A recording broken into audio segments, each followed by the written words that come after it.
She was one of the founders of Sapphire, the Uppity Blues Women, which went on to have a performing and recording career. They were quite well known on the blues circuit and disbanded amicably in 2009. Gaye had a solo career in tandem with Sapphire's performing.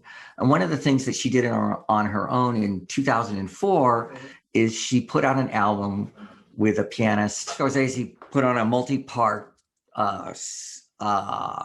series on PBS called The Blues, and it didn't mention these women, and she was justifiably outraged. So she wanted to rectify that by putting out this album. So she knows about these women.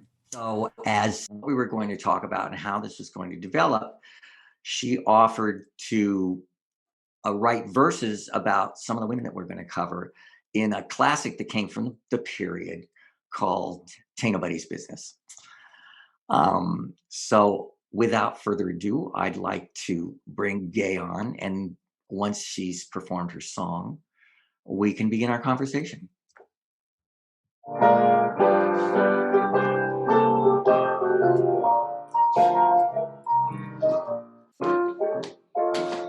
There is nothing I can do, nothing I can say that folks don't criticize me. But I'm gonna do just what I want to anyway. I don't care if they all despise me. Call them independent, call them wild. They did what they wanted and they shook it in style. Tain't nobody's business if they do. Mighty strong medicine, they brought relief. Now I'm gonna serve up some energies. I gotta keep it brief, cause ain't nobody's business what I do. Well, she's round and brown, short and squat, but everybody's wanting what Ma Rainey got. Ain't nobody's business what her black bottom can do. Did I do that? Oh, I can't help myself. Started in Chicago and Europe, all over the world. She didn't need no beards. She was my kind of girl. It ain't nobody's business what sassy, classy Alberta could do. Yeah, sweet mama string bean served up her talent with ham. Broadway movies, TV, like biscuits with jam. Tain't nobody's business if her eye is on the sparrow too. Big bold Bessie, the empress she was called. Salty, sad, sweet, or sexy, she could sing it all. And it ain't nobody's business she sang any woman's blues. Well, these classic blues women, they had a different kind of life. No stay-home baby making, dishwashing wife. No more slavery, that's what they would not do. No slavery at home. Yeah, those are my girls. Yeah, I'll tell you about the song, Robert. I was writing some verses to describe 4 classic blues women. Sweet Mama String Bean is Ethel Waters, and Bessie was the empress, and Ma Rainey was the mother of the blues. And who I'm going to be when I grow up is Alberta Hunter. Give you a really brief picture of my girls. Well, thank you. You did an admirable job, and we'll delve into each of those verses during the course of the conversation. I want to show you my Ma Rainey t-shirt because I dressed. All right. Oh, she's beautiful. And gorgeous. There are very few pictures of Ma Rainey. There are about 5. It was just, it was partially the times, photography wasn't ubiquitous the way it is today. And it was also an indication of how the culture that Ma Rainey came from. She was most famous and in the South. She sang a kind of a country blues that did not transition to a more sophisticated and urban style that the other blues divas either transitioned to or, as in the case of Ethel Waters, for example, just started out with. I'm sure Gaye will be addressing herself to that into the conversation.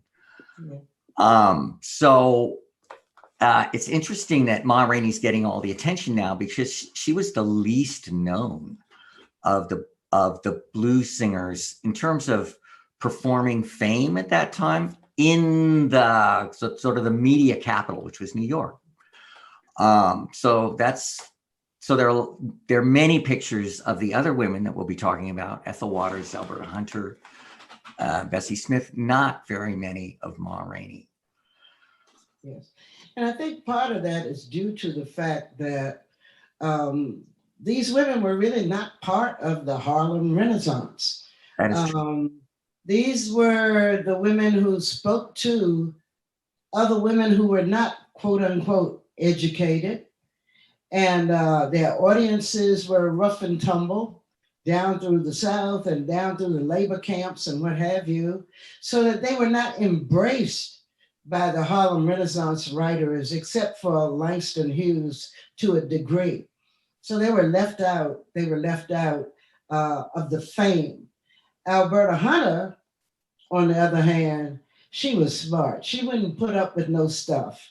And like I said in my song, she didn't even bother with having beards, cover-ups to take her around. She left and went to Europe, where, like Josephine Baker, fame awaited her, and the lack of discrimination she enjoyed there. But the other women, Ethel Waters, Sweet Mama Stringbean, she was in New York, so that was a whole nother story. But anyways, they are all my girls. I embrace them all. Yeah.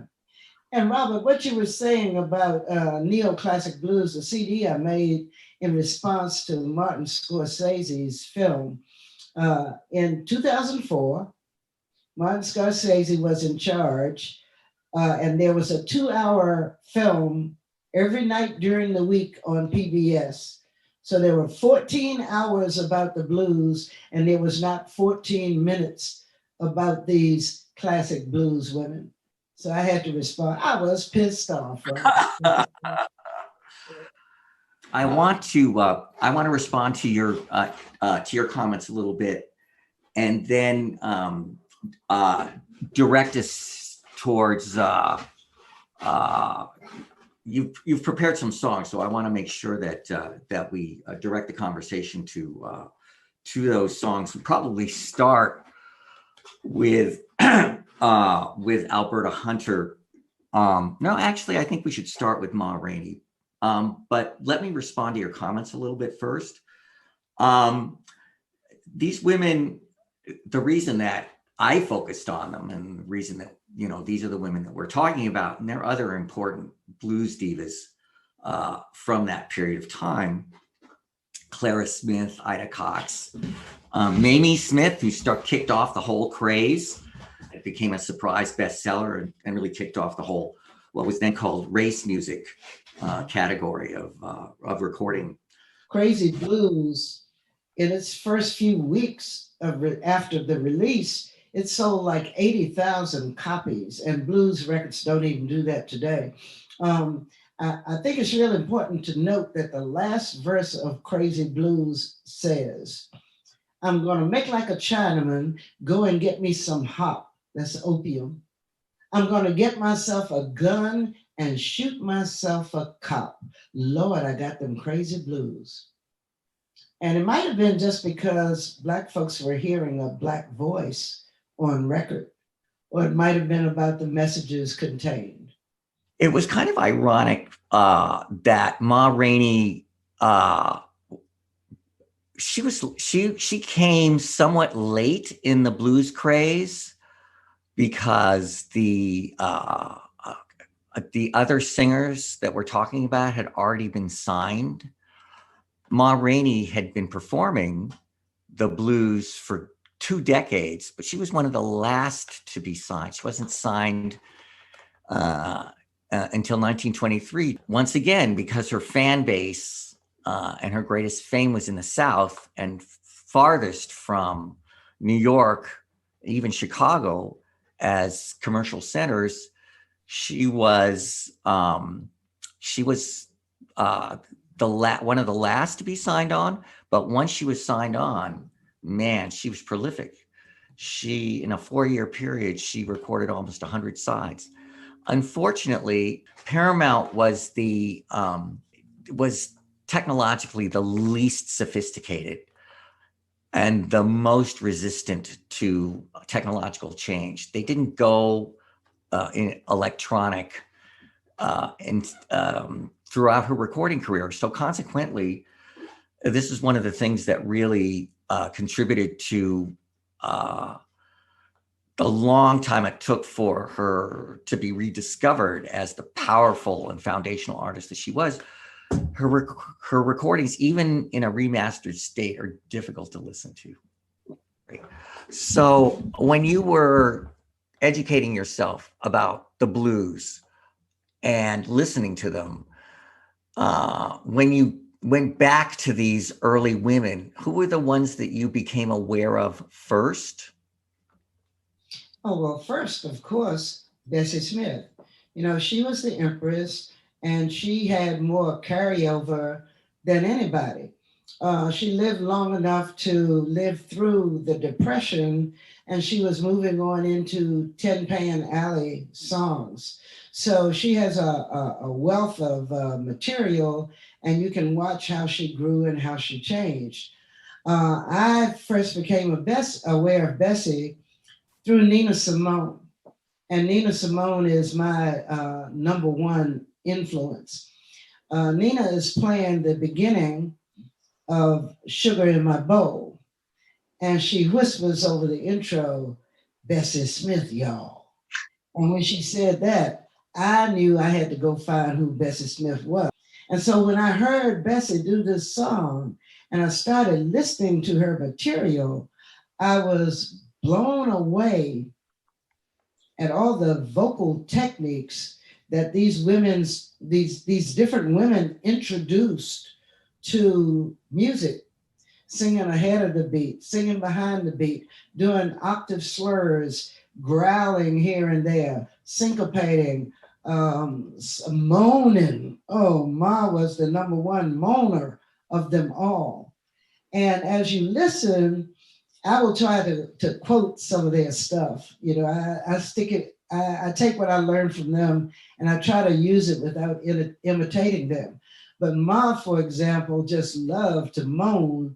And part of her beauty as a vocalist is that she didn't use vibrato very much.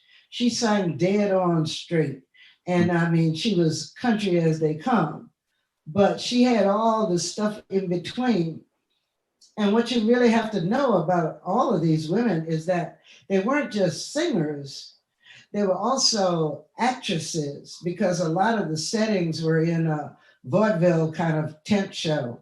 And she knew how to act, she knew how to dance, she knew how to sing. And each one of them had big mouths. And I don't mean physically just a big round mouth, but they could fill an auditorium. There were no a tent really, because there were no sound systems back then. So as I studied Ma and studied how she used her voice to get on top of each and every band she worked with, it was just amazing, just amazing. On that neoclassic blues CD you're talking about, Ma Rainey, I have 5 Ma Rainey songs, and perhaps 1 Bessie and 1 Alberta, and of course a couple of Lucille Bogan and what have you. but Ma was just she's the one who stayed steady in the blues. You've prepared a Ma Rainey song for us, have you not? Well, kind of, sort of, because as you pointed out to me, you told me Blues O Blues, which is really her version of Careless Love. And I like to do Careless Love because most everybody knows that song. It's a song that's withstood the test of time. And I like to say that everybody and their mama has done it. When I first learned this song, I learned it from Ray Charles. Wow. And when you really get into it, it's a woman's song. So what I'm going to do is I'm using the same tune that Ma Rainey used, but I have taken verses from different sources to make it my own. And that's the nature of the folk process. You take what you need and take what you want and use it like you want to. So I want to sing this song about Careless Love, a la Ma Rainey, and I'm going to stand back up. I like to stand so I can just put a little motion in it, okay? All right. Love, oh love, careless love. Love, oh love, careless love. Yes, love, oh love, oh careless love. Can you see what careless love has done?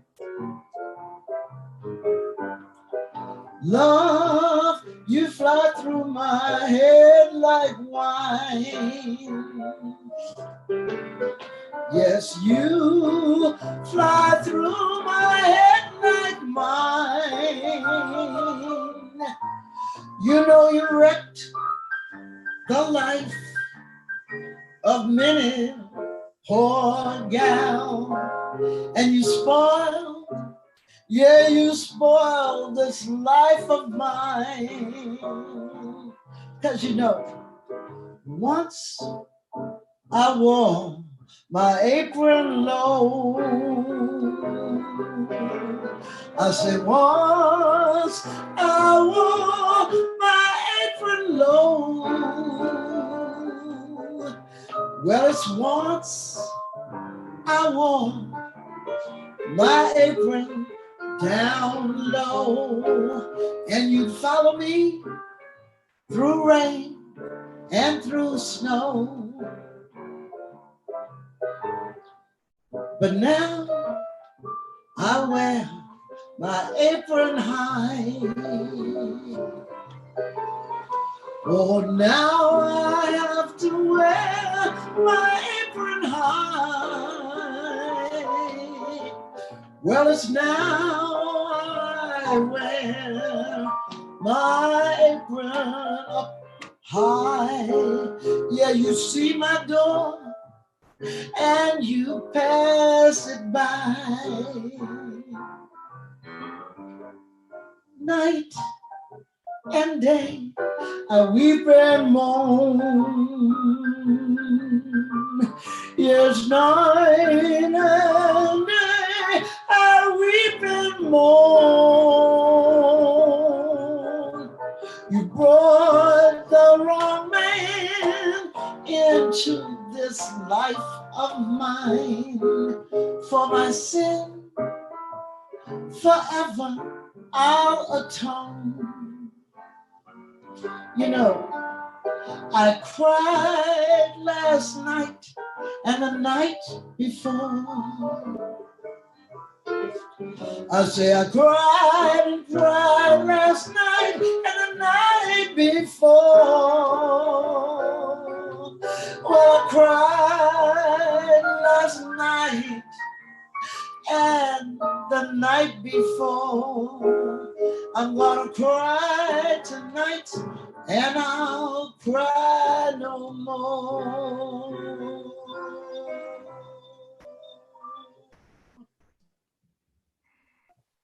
They ended the song by giving advice.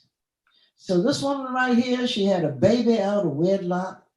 She had to wear her, when she wore her apron low, oh, the dude was following her everywhere. But once she got pregnant and wore her apron high, they'd see her door and they'd pass it by.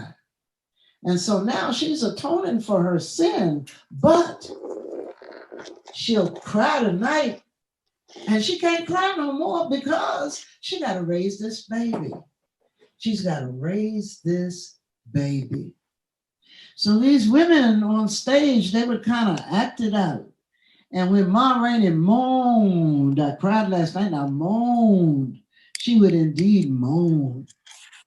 And these women were not, they would sing in public what people felt in private. They had the power to lay their souls bare and sing about pain like that. Careless Love. Yeah. So they were the advice givers. They were definitely the advice givers on how to be, how to act, and how I can sing about your pain because I understand your pain. And let's put it, I have a line that I use all the time. If you can't hide it, paint it red. Get it out in the open. When you name your fears, you will tame your fears. So these women, they knew how to do that. And Ma Rainey was among the best. Yeah. So there you go. There's a song for you, Robert. Yeah, thank you. I'm familiar with it, but of course, I like the way you put together all those verses. That's the folk process. That's true. That's true. The song that was of hers that was inducted into the Grammy Hall of Fame was CC Rider. Well, it wasn't a song that she wrote. It was out there. She was the first to record it. And that was the case with a number of songs that first came into the blues repertoires. The writer, the way it's spelled with the attribute to Ma Rainey is Seesee. Mm-hmm. But my understanding is that it's C, the letter C, Right. period, the letter C, period. And I don't know if that's the way you have it, Robert, but CC standing for County Circuit. Right. And it was the preacher who one Sunday he'd be at New Hope, the next Sunday he'd be at Piney Branch, the next Sunday he'd be at Shiloh, and the preacher rode the county circuit. Or with white folks, I guess it was the judge who rode the county circuit. But on that circuit, they'd have a woman in each little town. And right. That was the CC Rider. Right. Mm-hmm. But that's an example of a song that's attributed to her, that she was the first to publish, but predated. She didn't write it. It's the same with Careless Love. Yeah. Talk a little bit about the form of that song, the classic blues, as opposed to the other songs that you've prepared for this program. That the classic blues form, AAB. Oh, okay. Well, they say that the blues singer, in church, you sing a line and the choir, the lead singer sings a line and the choir sings behind it. It's kind of like, get right, church, and let's go home. And then the choir sings, get right, church, and let's go home. The lead singer, get right, church, the choir, get right, church, and let's go home. So it's a call and response throughout. Well, they say that the blues person had the blues so bad that they sang their own call and response. So it's like, see, rider, see what you have done. There's the call. Here's the response by the same person. See, rider, see what you have done. So the lines are AA. And then the third line answers the first two lines. Well, you made me love you. Now your gal done come. And Ma Rainey again. It's that beautiful lack of vibrato in her voice. A lot of singers these days almost overuse it. The vibrato, Ma Rainey would say, see, rider. So it stays right there. Other singers would go, see, rider. Right. The vibrato, yeah. So that was part of her power, and I think part of what she did for the Temp show. Yeah.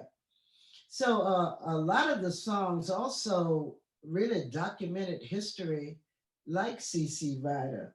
So you had the Bedbug Blues, you had the Moonshine Blues, Jailhouse, Bessie Smith's Jailhouse Blues, House Rent Blues, the Workhouse Blues. They had a workhouse right here in Fredericksburg. The Young Women's Blues is even about skin color, and they sang songs about violence. So all of our history is right there in a song like Give Me a Pig Foot. That's our history. Pardon my ignorance, but what is a workhouse? A workhouse is okay, when you did something wrong and it really wasn't that bad and you weren't going to be sent to prison, you were sent to a workhouse. So, like for a woman, if she was, for example, and I'm just pulling this out of the air, let's just say she was drunk in public. Well, no need to put her in jail. I'm going to put her in the workhouse, and for 2 weeks, she's going to wash and iron clothes. Yeah. So they had a workhouse right here in Fredericksburg, and I'm not surprised. I actually know about workhouse blues because there was a famous incident that occurred during the Harlem Renaissance. As you pointed out, these women were not necessarily part of the Harlem Renaissance. Certainly, Ma Rainey wasn't. Ethel Waters was. She was the most urban of these women that we're talking about. Bessie Smith sort of kind of graduated into it because of her talent and the reputation that she established for herself. She crossed over, and she was championed by a white writer and publicist of the Harlem Renaissance by the name of Carl Van Vechten. And Van Vechten invited her to come to one of his interracial parties. It was quite daring for the period. She wasn't thrilled to be there. And she sang workhouse blues to the audience, so sort of a way of saying, this is my experience and you have nothing in common with that. Just because someone can't read or write very well doesn't mean that they're not brilliant. Absolutely brilliant. Part of Bessie's beauty, vocalists usually come in two kinds. There's the musician vocalist, like a Billie Holiday. She only had a range of about an octave, but she sang just like she was a trumpet or an instrument, and she knew where to leave the gaps and how to do the runs and what have you. So they are the musician vocalists, and then you have these vocalists who are like storytellers. Ma Rainey was a storyteller. Gaye Adegbalola is a storyteller. Bessie Smith did both, and she did both very, very well. Yeah, she was a piece of work. Those beautiful photographs you see of Bessie, Carl Van Vechten, he shot them. That's right. He shot them. Which one of Bessie's songs did you prepare for us? Well, my favorite, Sugar in My Bowl. And this is one of my favorite songs. And I have the ending of it. They're basically Bessie's words, but of course I had to make some of them mine. That's the folk process,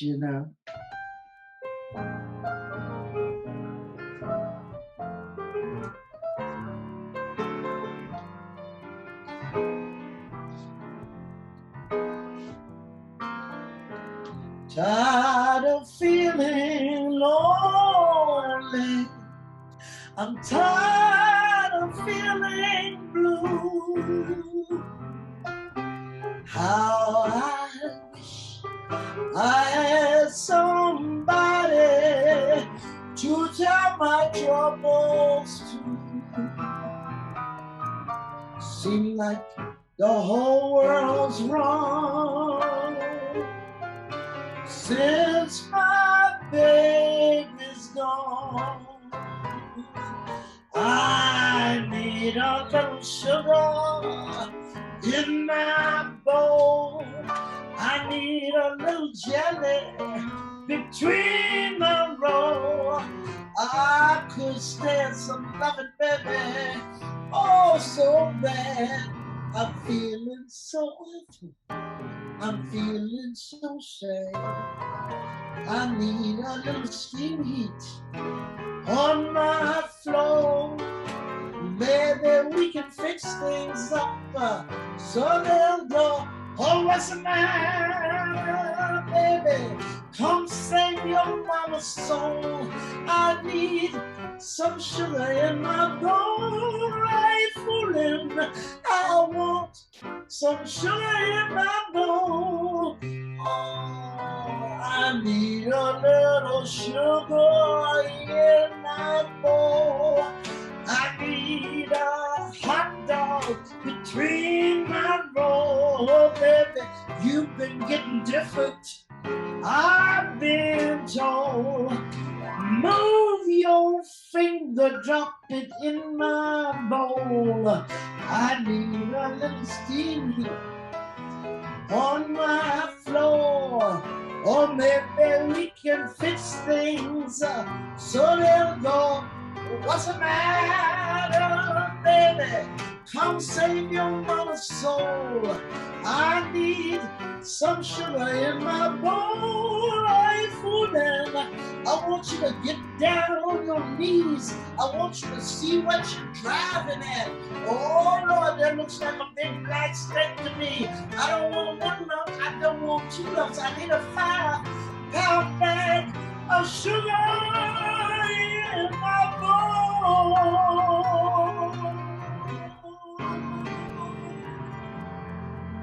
Yeah. I want to promoted them by acknowledging that the Great Depression and the change in popular taste really brought about the end of the careers of many of these women. Ma Rainey had to retire. Alberta Hunter continued her career in Europe, but transitioned to another style of singing, as did Ethel Waters. Bessie Smith was, as you pointed out, she was so talented in so many areas, and she was able to negotiate a transition to a more popular swing style. John Hammond produced her last recordings before she died so tragically in 1935. Yeah, if we look at the 4 women we were talking about, Ma Rainey actually went back home down in Georgia, and she ran 3 movie theaters after her run with her tent shows and her stardom. And then Alberta Hunter, she came back home to the United States from abroad to take care of her. Oh, by the way, Alberta Hunter worked during World War II the entire time. And then she came back home to take care of her mom. Mom died. She got a nursing license when she was like 70 years old. And she went to work as a nurse. And then Bessie Smith was in the accident. And the 4th person was Ethel Waters. Ethel Waters. And Ethel Waters went on to become a TV star and then a star with gospel music with Billy Graham.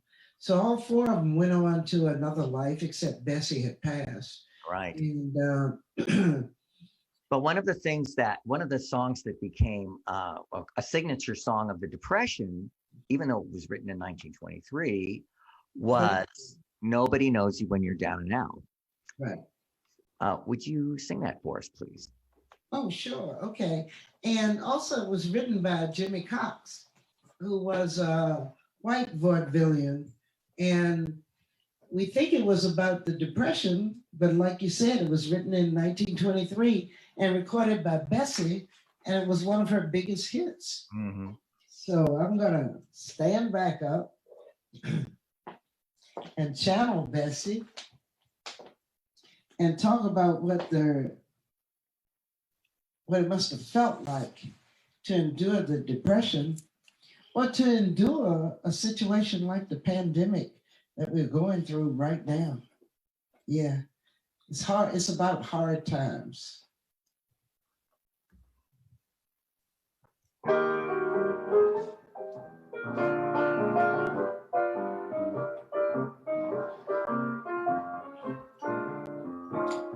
Once I lived a life of a millionaire. Spending my money, honey, I didn't care. Taking my friends out for a mighty good time. I bought them bootleg liquor, champagne and wine. Then I began to fall so low. Didn't have no money and no place to go. I ever get my hands on $1 again, I'm gonna squeeze it until the ego grins, 'cause nobody knows you when you're down and out. And in your pocket, there's not one penny. All those friends you used to have, you don't have any. Soon as I get back up on my feet again, here they all come, say they're my long lost friend. Oh Lord, without a doubt, no man can use you when you're down and out. I mean, when you're down and out.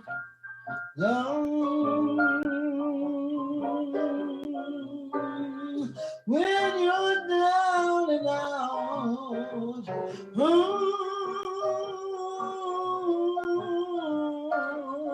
and now you don't have any.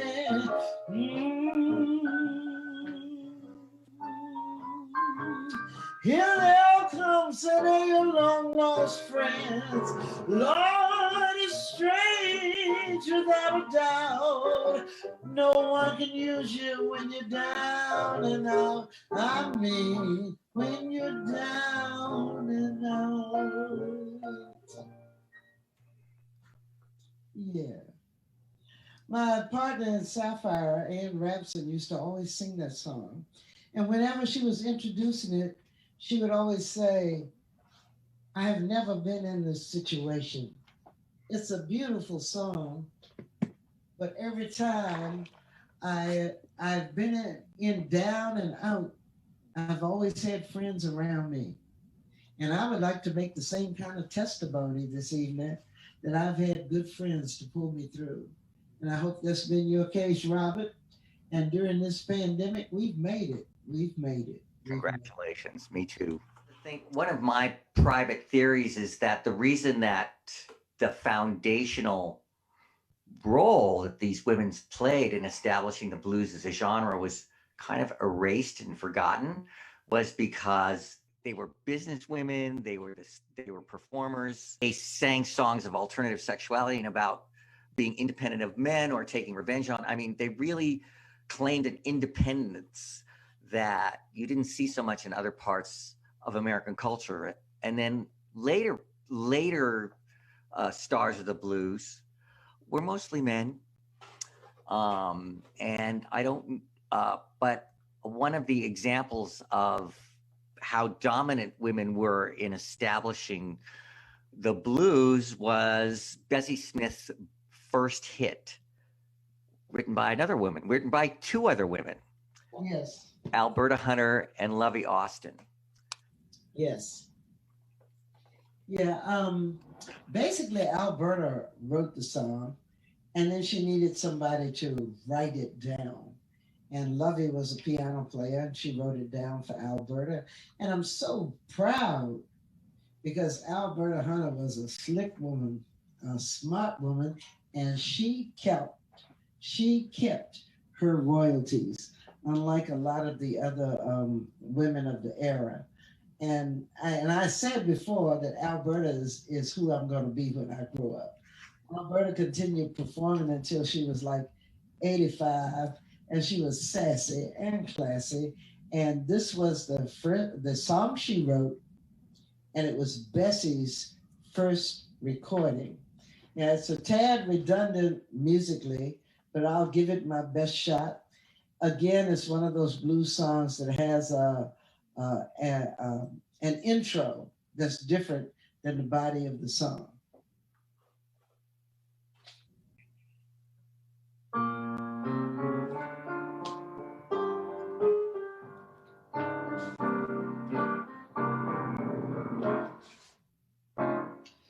Gee, but it's hard to love someone when that someone don't love you. I'm so disgusted, heartbroken too. I've got those downhearted blues. Once I was crazy about a man. He mistreated me all the time. Next man I got has got to promise to be mine, all mine. Trouble, trouble, I've had it all of my days. Yeah, trouble, trouble, I've had it all of my days.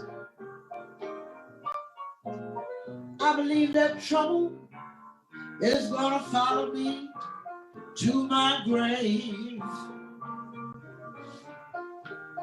Yes, I walk the floor. Ooh, I wring my hands and cried. Oh, I walk the floor. I wring my hands and cried. I had them downhearted blues, and I just couldn't be satisfied. Hey, you know I ain't never loved but 3 men in my life. I tell you again, I never loved but 3 men in my life. Was my father, my brother, and the man who wrecked my life. Yes, he mistreated me. He drove me from his door. That man, that dog, he mistreated me. He drove me from his door. But the good book says, honey, you gotta reap just what you sow. Hey, it might be a week, it might be a month or 2. Yeah, it may be a week, it might be a month, it might be a month or 2. But the day you quit me, honey, is coming home to you. Now I got the world in a jug. I got the stopper in my hand. I got the world in a jug. I got the stopper in my hand. The next man who gets me has got to come under my command.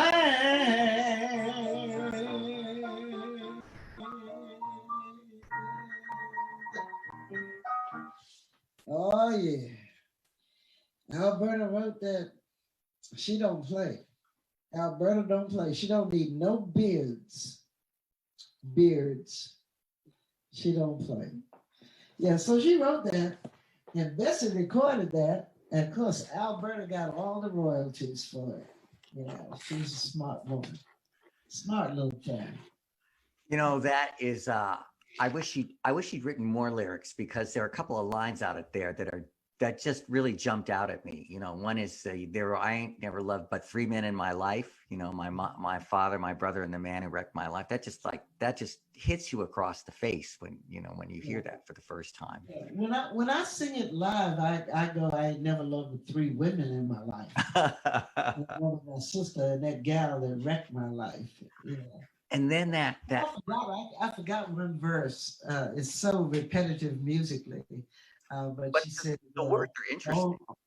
Pardon? The lyrics are interesting. They're really, I mean, that final one about I got the world in a jug and a stopper in my hand. It's yeah. It's poetry. Come under my command. Yeah. That's that whole equality thing. That's that whole. They were the first feminists without us calling them that. But they just said, they're dealing with gender equality all the way through. Every song that was ever done, it was about gender equality. So I'm going to start. I'm going to start wrapping this up. Mm-hmm. I want to thank you for participating in this. It's one thing to have a conversation.